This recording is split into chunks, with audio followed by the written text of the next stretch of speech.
Okay, so the two things I want to talk about before we get started. The first has to do with sort of our general approach for these last couple of weeks. And what I want to make it super clear that this isn't necessarily going to be dramatically different from what we've done in the past, but it's a little different. So the way that I have designed the course is that most of the work that we do is summative work. And so when I ask you to do something and you use your class time, I get to choose how much of it I evaluate. So sometimes I'll say, just turn it in.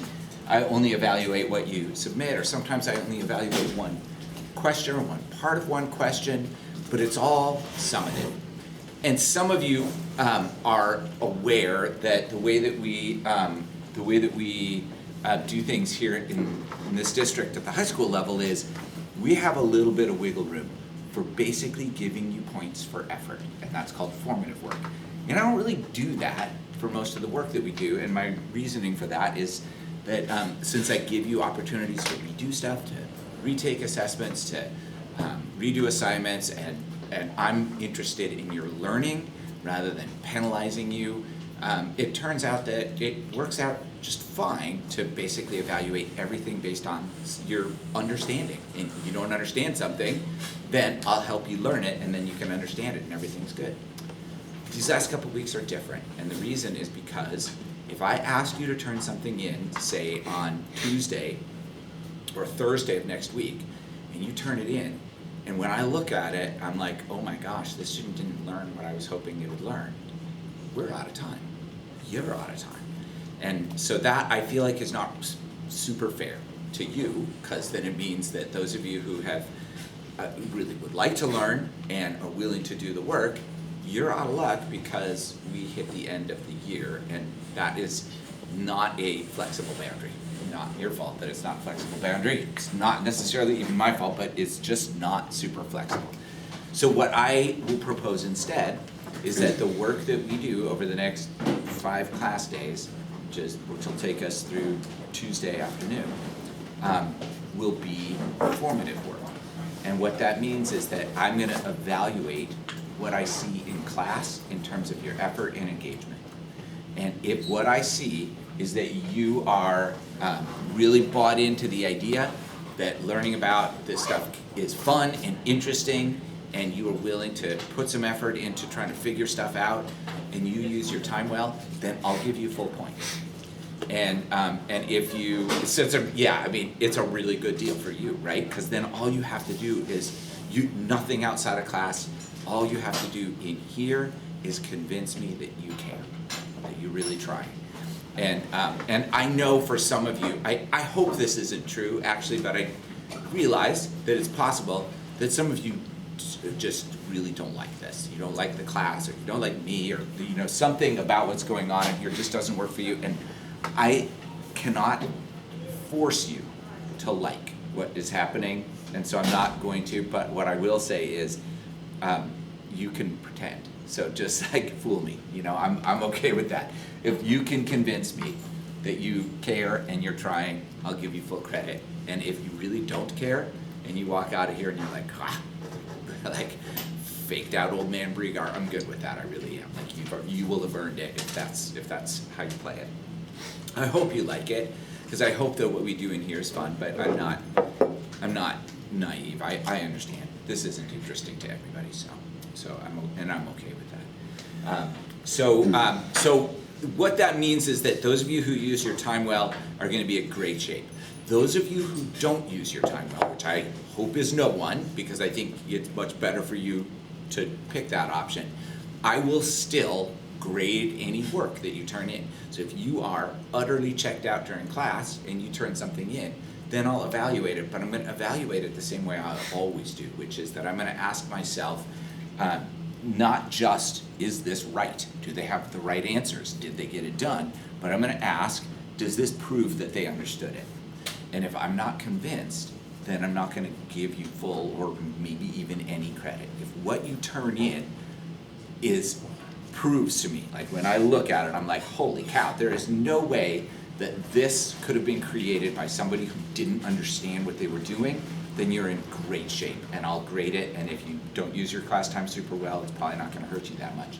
But if you turn something in and I'm like, well, this could represent their own understanding, or they could have just written down some stuff that they saw on the website and they don't know what they're talking about, then it's gonna come back to bite you. So by far your best choice is use your class time. The formative work is super easy. All I'm looking for is, are you engaged? Are you really trying to learn stuff? And hopefully it'll be fun.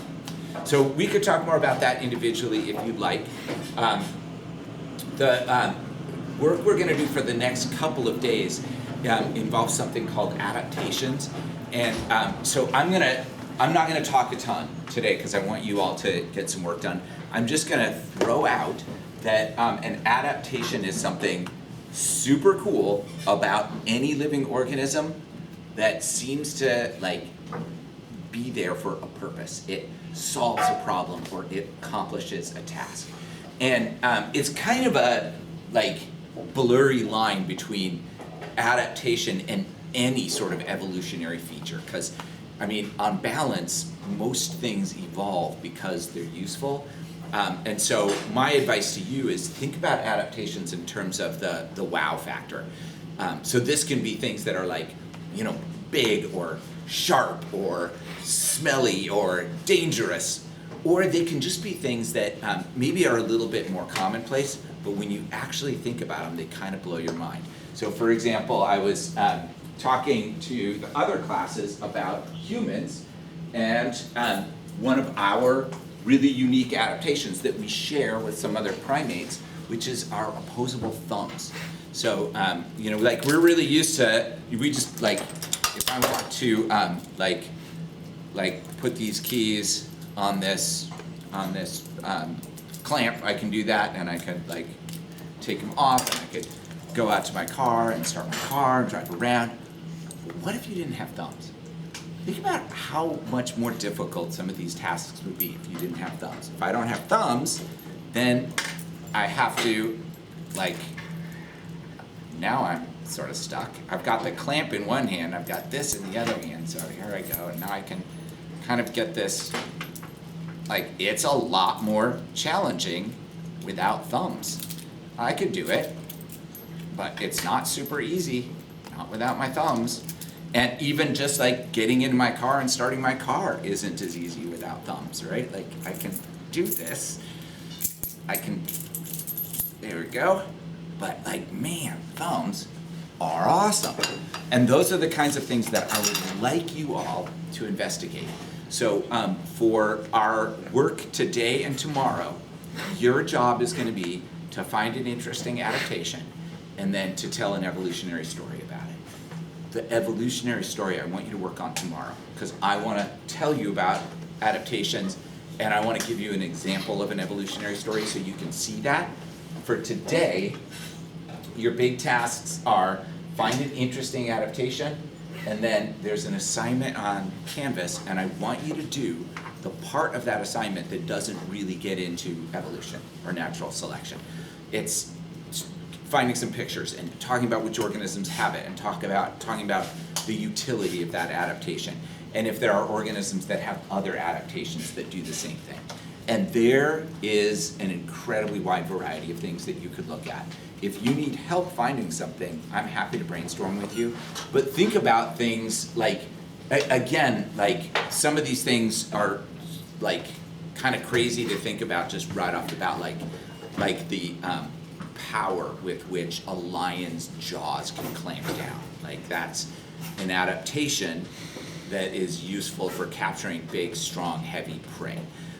Or we could think about things like the color changing of chameleons or other organisms. Like that's insane. Like if you've ever seen that happen, if you've ever seen it play out, it's incredible that it actually happens.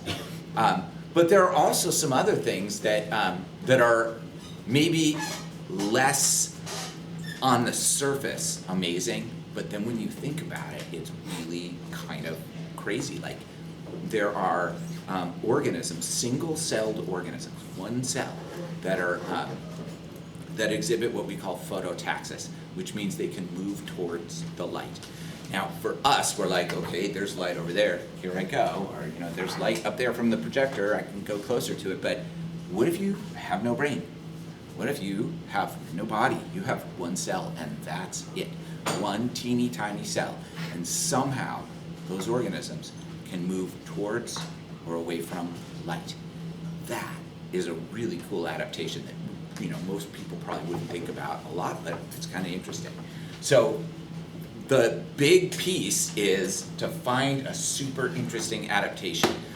If you already know what you want to do, great. If you want to look up stuff online to figure it out, that's great too. If you want to brainstorm with me or friends, that's great too. I want you to do this assignment either with one other person, or you can do it individually too, but it's not really a 3 or more person thing. And again, your job today is to focus on the description of the adaptation. And there's a section that looks at evolution, and we can worry about that starting tomorrow. Okay. I'm going to turn off the video, and then if you have any questions, we're ready. And if you don't have any questions, you can get started.